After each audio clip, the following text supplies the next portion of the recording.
नमस्कार, सीमाज किचन मराठीमध्ये आपलं स्वागत आहे।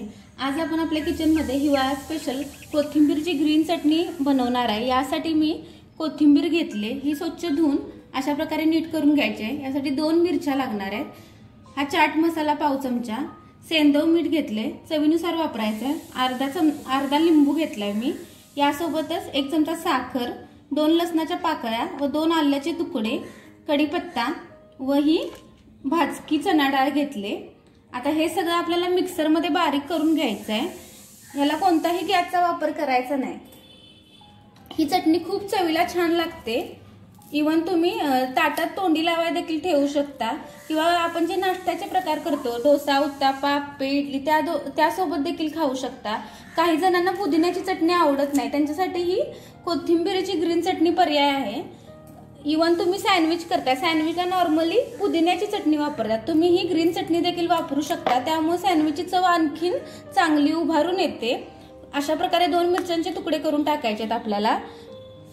शक्य वाटल्यास यात पाणी घालायचं आहे।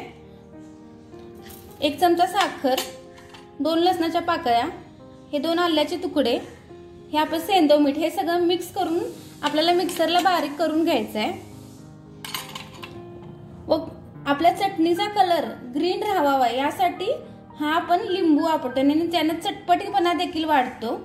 अशा प्रकारे वरून लिंबू पिळून घ्यायचं आणि हे मिक्सरला फिरवून घ्यायचं।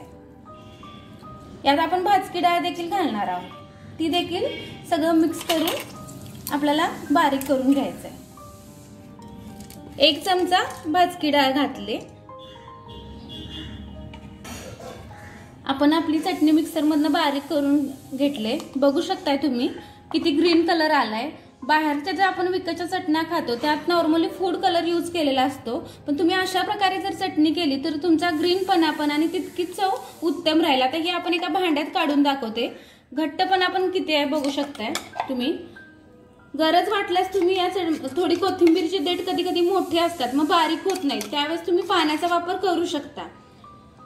ही सगळी अशीच आपण भांड्यात काढून घेणार आहे। चवीला अप्रतिम लागते। 3 ते 4 दिवस फ्रीज मध्ये तुमची ही चटणी टिकू शकते। इवन तुम्हाला आता वाटायला लागलं की ही आता आपल्याला खायचा कंटाळा आलाय, तर तुम्ही एखादी भाजी आमटी करता त्यात देखील ही 2 चमचे पेस्ट टाकू शकता। यानं खूप छान आमटीला देखील टेस्ट येते। त्यामुळे चटणी ती चटणी आणि मसाला ते मसाला होतो। ही झटपट होणारी रेसिपी विदाउट गॅसचा वापर करता घरी करा व कशी झाले ते कमेंट करून सांगायला विसरू नका। धन्यवाद।